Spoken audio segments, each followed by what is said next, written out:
नवरात्रि में आपके शहर में माँ दुर्गा के पंडाल लगेंगे और आप देखने भी जाएंगे, लेकिन इस बार जब आप जाइएगा तो मेरी ये बात ध्यान रखेंगे तो आपका अनुभव कुछ और ही होगा। देखिए, नवरात्रि में पूरे भारत में चंडी पाठ होता है।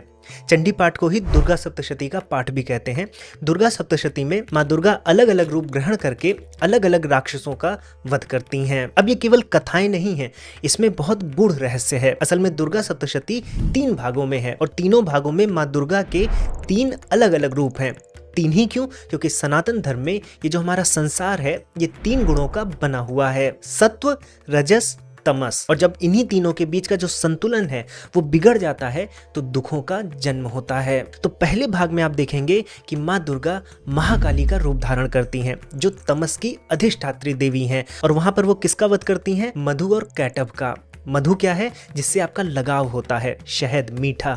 और कैटभ क्या है? कैटभ एक कीट है जिससे आपको घृणा होती है, यानी द्वेष होता है, आप उससे दूर भागते हैं। राग और द्वेष संसार में होते हैं। संसार पंचभूतों का है, यानी तामसिक है। इसीलिए माँ दुर्गा का महाकाली रूप वो मधु कैटभ को मारकर ये बताती हैं कि हमें राग द्वेष से ऊपर उठना है, हमें मटेरियल वर्ल्ड से अत्यधिक लगाव या अत्यधिक घृणा नहीं करनी है। अब दूसरे भाग में माँ दुर्गा का महालक्ष्मी रूप महिषासुर का वध करता है। महिषासुर एक शिफ्टर था, यानी वो पल पल अपना रूप बदल लेता था। जैसे हमारा मन है, आज कहीं है, कल कहीं और होगा। इसीलिए जब रजस की अधिष्ठात्री देवी महालक्ष्मी महिषासुर का वध करती हैं तो ये हमें बताती हैं कि हमें हमारे मन पर नियंत्रण पाना होगा। और अंतिम तीसरे भाग में माँ दुर्गा का जो महासरस्वती रूप है वो शुंभ और निशुंभ का वध करता है। शुंभ और निशुंभ तपस्वी होते हैं, अपनी तपस्या से वो ब्रह्मा जी को प्रसन्न करते हैं और नाना प्रकार की शक्तियां पा लेते हैं। तो यहाँ पर शुंभ निशुंभ वो लोग हैं जो अपने ज्ञान, अपनी भक्ति और तपस्या पर अहंकार करने लगते हैं। तो ऐसे में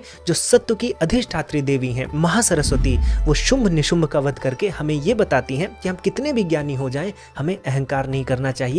ज्ञान का उपयोग केवल समाज और हमारे कल्याण में होना चाहिए। अब आप जब जाएंगे नवरात्रि में पंडालों पर तो इस ज्ञान के साथ जब माँ का दर्शन करेंगे तो आपको गूढ़ रहस्य समझ में आएगा। और अगर आप साथियों इस नवरात्रि चंडी पाठ करना चाहते हैं, दुर्गा सप्तशती का पाठ, तो आप हमारे शिक्षणम पर एक गुरुकुल के आचार्य के सानिध्य में सही उच्चारण के साथ और ढेर सारे भक्तों के साथ दुर्गा सप्तशती का पाठ कर सकते हैं। आपको हर एक श्लोक में एक अनुभवी आचार्य की गाइडेंस मिलेगी। तो आप आज ही रजिस्टर कर लें, लिंक आपको नीचे डिस्क्रिप्शन में मिल जाएगी। आप सभी को आगामी नवरात्रि की ढेरों शुभकामनाएं।